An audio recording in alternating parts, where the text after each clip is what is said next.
Hi, my name is Francesco Rulli. I'm the CEO of Querlo. I'm here today with Molly Sargent, who is the CEO and founder of ProImpress.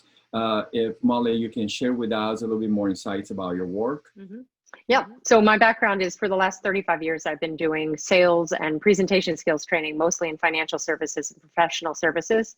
I work with trusted advisors, and I say the leaders who love them, and help them be more effective in client-facing and colleague-facing conversations. Most recently, I've decided it's listen to understand and speak to be heard. Very interesting. Thank you. Now, we're entering something that I call the post-COVID era. Where do you see, based on your perspective, both personal and professional, the challenges, but also the opportunities of this new era that we're entering? Yeah. So I think it's an interesting decision to call it a post era, where I'm not sure we're all the way post there. So I think it's still emerging what's happening. But in terms of the challenges, I think were the very early on weeks when people did not know how to be remote. They did not know how to engage with one another. They felt very isolated. And people who were accustomed to routines that required being on site and together, both for work, but also in the business I'm in for learning and development and training and coaching, suddenly had to make a very, very quick pivot. And what I think the opportunities are, is it's remarkable. I never want to hear again that America can't make quick shifts, because actually we can. Look at how quickly we picked up with new technology. People over the, way past the digital native era were completely ready to dive in and adapt. And even, to the extent possible, many people in mask wearing and other kinds of new habituations. So I think the opportunity is really extraordinary. And it has a lot, in my mind, to do with people's willingness to try on new skills, to learn in a whole new way. And how lucky are we to live in an era when the technology was so readily available to support us through this kind of period, that Zoom was already out there, that WebEx has upped their game, and that companies, even compliance-driven companies, suddenly got on board and said, we can't hold back. We need to shake it up. So I think so many remarkable changes to the work life have come through. I also love the level of relaxed personal pull back the veil and see one another. Like, I'm really enjoying the background. I happen to know you're in the Catskills, yes, and for the weekend, and how lovely that we get to see a little bit more of one another when the children walk through. It's a whole other thing when someone walks past, shirtless and on their way to the refrigerator. But I think this idea that we get to see a little bit more of one another, be more connected to one another. So authenticity in our communications, authenticity and being able to appreciate one another, that's another piece that I'm really enjoying.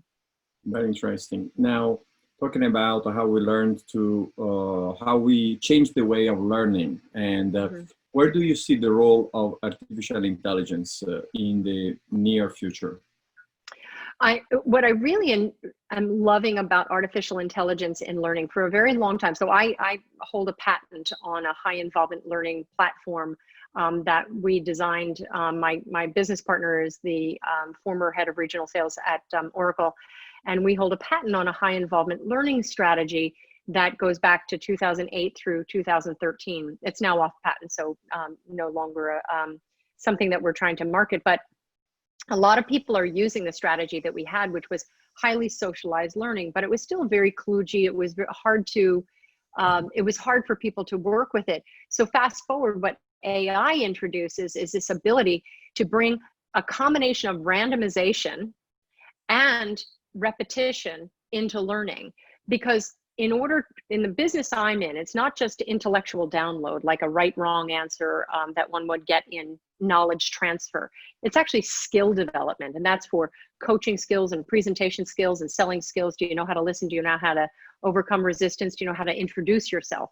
Any of those kind of social skills, they need to be practiced and contextualized again and again for people to develop the habits and really grow their ability. Well, what AI can do is to create learning and in a fun way that reintroduces content and allows for practice, but randomizes it and makes it more engaging. So I'm about to release a new learning platform that has the content on it where it's gamified, and AI is in the back end of this working it.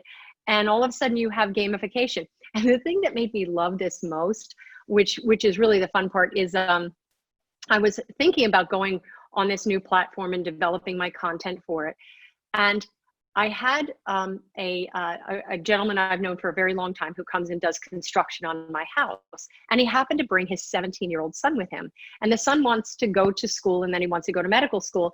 And I was asking him, how is it being at home, taking your classes and your SATs and things like that? And the kid was, oh, it's really hard. And he's a lovely child, love him. And his dad looks at me and he goes, yeah, he complains about that all day. He does well, but he complains about it all day. But then he stays up until 3 o'clock in the morning playing games. And I just went, holy cow. If we could get the stuff people need to know connected to the playfulness of AI infused gamification and bring them together, we're basically gold. So I'm about to release ProImpress University, and behind it is a platform that is AI technology driven with gamification. So I'm really excited. Fantastic, fantastic. Yeah. And if people want to learn more about ProImpress and your work, what's the best way to reach out to you? Best way to reach out to me, email, LinkedIn, homing pigeon, just find us. We would love to talk to them, whatever method, but our website is also very good, www.proimpress.com. Fantastic. Thank you very much. Thank you so much for your questions. I appreciate it.